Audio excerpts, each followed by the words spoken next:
Chapter 7, Mischief. Since the words sing-along were written at the end of the golden piece of paper, it was too obvious a hint. Lu Shu thought it was rather awkward for him to play along and to sing the lullaby out loud. However, upon witnessing the ashes fusing together with the tree-like symbol on his palm, he finally treated it seriously and repeated the lyrics out loud again. Despite all that, there was no effect as he stared gloomily out of his window. Lu Shu eventually sang the lullaby again after much deliberation. Twinkle twinkle little star, how I wonder what you are. Just as he finished the first verse, Lu Shu felt a difference in the atmosphere on this cold, freezing night.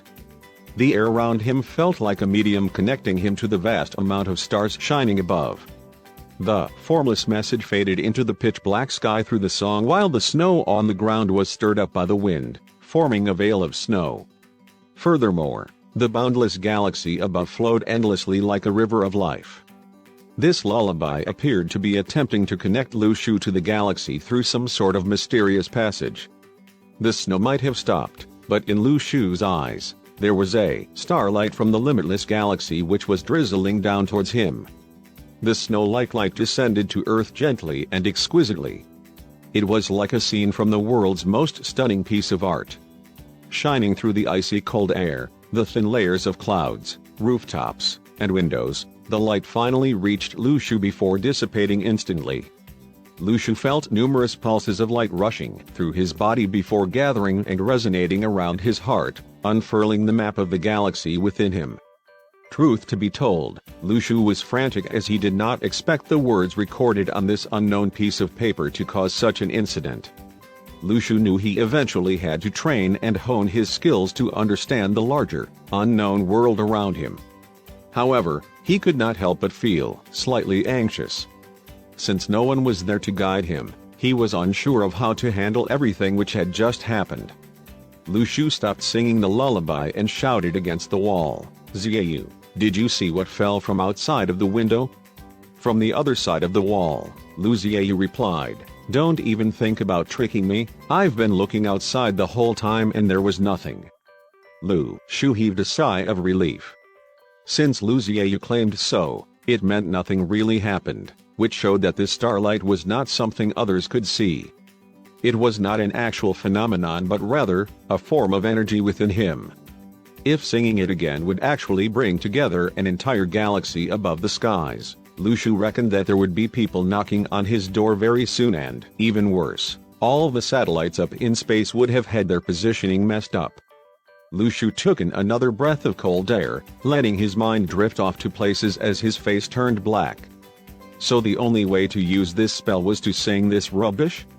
And the effects will stop once I stop singing? Did the creator of this spell not feel embarrassed at all? Others could summon an invincible blade just by shouting out its name or activate their powers by striking a pose, but why did his activation method have to be by singing a lullaby out loud? Lu Shu almost wanted to smash the cup beside him on the floor. If he had kids in the future and others would ask them if their father could sing Twinkle Twinkle Little Star better than them, what should Lu Shu's reply be? "Ha ha, of course. Let me sing it for you." "Yeah right, go screw yourself." However, Lu Shu suddenly realized the true purpose of the celestial fruit listed on the item list. If his guess was correct, its effects could perhaps be used as an aid for training together with this lullaby. In this gradually changing world, Lu Shu was unsure as to what resources others used for training. But logically speaking, it could not be something which you could get your hands on that easily. At this moment, Lu Shu could see clearly from his window that a dazzling red light had started to appear in the night sky, and on the third night of the new year, this would be most unexpected. It did not look like fireworks, as it would have been a bright light shooting up into the skies before bursting into a colorful spectacle. The bright red light, however, looked like it was a reflection of the ground, as if it was a flag, waving vigorously thousands of meters above the ground. Was there a fire burning somewhere? Lu Shu grew suspicious. But if it was actually a real fire, how big of a disaster was it? The light continued to move about in the skies, and as Lu Shu heard the sirens of the fire truck, he had confirmed his suspicion. Why would such a huge fire break out in the middle of the night? The only thing which made him feel doubtful was the strange, familiar feeling he got while witnessing the commotion. The white flame burning in his heart was still dancing, and for the first time since the car accident, Lu Shu distinctly felt its movements. He did not understand what the flame's true purpose was, nor did he know where exactly it came from and why it would induce a feeling of long-lost reunion in him. In one night, it felt as if the whole world had turned foreign to him. Lu Shu spoke to Lu Xiaoyu from the other side of the wall. "You better stay put at home. I'm going up to the roof to get a closer look." "I wanna go too," as Lu Xiaoyu headed towards the door. However, Lu Shu closed the door shut. "Nope," as Lu Shu left for the roof. From Lu Xiaoyu's distress, plus 50 points, Lu Shu started aching again. How could this little girl harbor such resentment for me so easily? But one good thing about these notifications was that it allowed him to be aware, at any moment, of anyone who possessed negative feelings towards him. Unless the other party could mask himself from the system. Which Lu Shu was uncertain if such a person actually existed or not. Lu Shu climbed gingerly up to the roof of his apartment. Usually, he would sun-dry the radishes here, but since it had just snowed, Lu Shu had forgotten to keep the dried radishes that he laid in the bamboo-made basket and was doing just that. During spring and autumn, Lu Xiaoyu had always liked to drag him along to bask on top of this roof. As they used each other's arms as pillows, they could view the vast, limitless sky and the birds. And these times were always filled with warmth and comfort.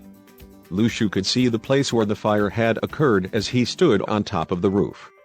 He was curious to find out if tonight's fire was caused by those who wielded supernatural powers.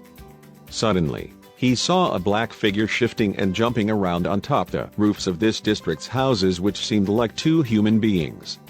They were approaching swiftly towards his direction, and trailing behind them was a huge wave of snow which they had stirred up. The trailing air waves were caused by the wind vortex coming from these guys. The other parties were extremely agile, and although the gaps between the houses were not very large, the real issue here was that they were traveling on top of the roofs very smoothly as if they were on flat ground. These two had appeared to have spotted Lu Shu and had simultaneously stopped in their tracks. During this moment, these two men of unknown origins had formed a huge angle pointing towards Lu Shu, seemingly ready to launch a two-pronged attack on him. On one hand was Lu Shu, who had just innocently climbed onto the rooftop, and on the other was a pair of unidentified professionals who in a split second displayed aggressive intention.